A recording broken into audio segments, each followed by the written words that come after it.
हम high BP जिनको भी रह रही है उनके लिए कुछ बहुत ही अचूक उपाय बताने जा रहा हूँ। बहुत कारगर उपाय हैं ये।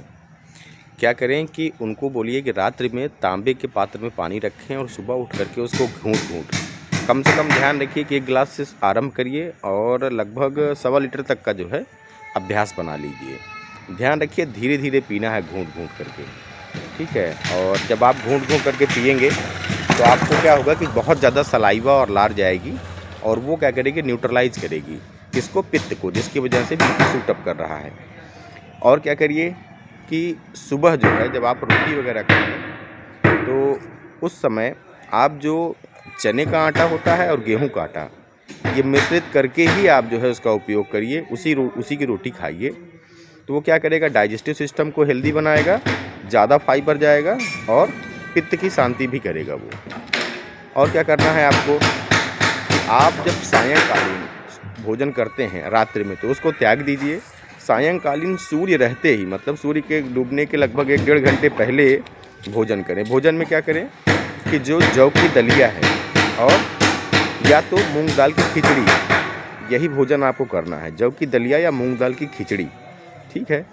और अगर गौ मैया का प्रवेश होता है या कहीं भी आप गौशाला में जाएं, कोशिश करें ज़रूर जाएं, क्योंकि आप अगर 10 मिनट गाय के शरीर पे आप हाथ फेरते हैं तो आपकी नाड़ियों का शोधन होने लगता है और बीमारियां अर्थात जो पित्त शामक रसायन है उनका बनना नियंत्रित हो जाता है और हाई बीपी नियंत्रित होने लगता है। कोई भी रिफाइंड ऑयल या आदि तेलों का उपयोग न करें अपने भोजन में। भोजन केवल जो है देसी गाय के घी से ही बना हुआ उपयोग करें। और जो मसाले उपयोग करते हैं उसको खड़े और शुद्ध मसाले उपयोग करें। मसाले अर्थात औषधियाँ। मसाला शब्द भारत का नहीं है, ये सब मेडिसिन हैं। वो चाहे दालचीनी हो, चाहे सौंफ हो, चाहे जीरा हो, चाहे धनिया हो। खाने के बाद आधा चम्मच जीरा ज़रूर खाएं।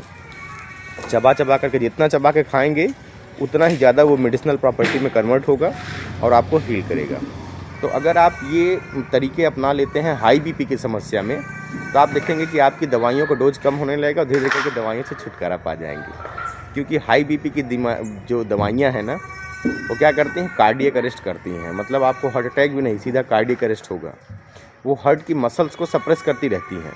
वो कुछ दिनों बाद वो परमानेंट वीक होती चली जाती हैं और आप मृत्यु के द्वार पे पहुंच जाते हैं। तो ध्यान रखिए मित्रों, अगर इस प्रकार से करेंगे तो आपको बहुत लाभ होगा। प्राकृतिक चिकित्सा, प्राकृतिक विज्ञान को आगे बढ़ाइए, लोगों को और इसके प्रति सचेत करिए और उनको जो है रुचि उत्पन्न कराइए, ताकि पूरा समाज और राष्ट्र उन्नति की तरफ जा सके। जय सिया राम, वंदे मातरम।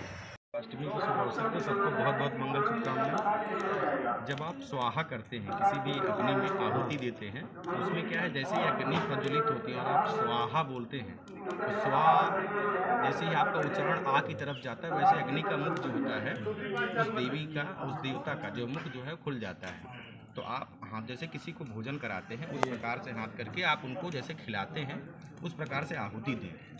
और जब स्वाहा जैसे ही पूर्ण होता है वैसे ही उनका मुख बंद हो जाता है।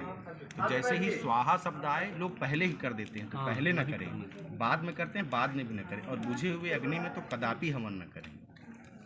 जय श्री राम।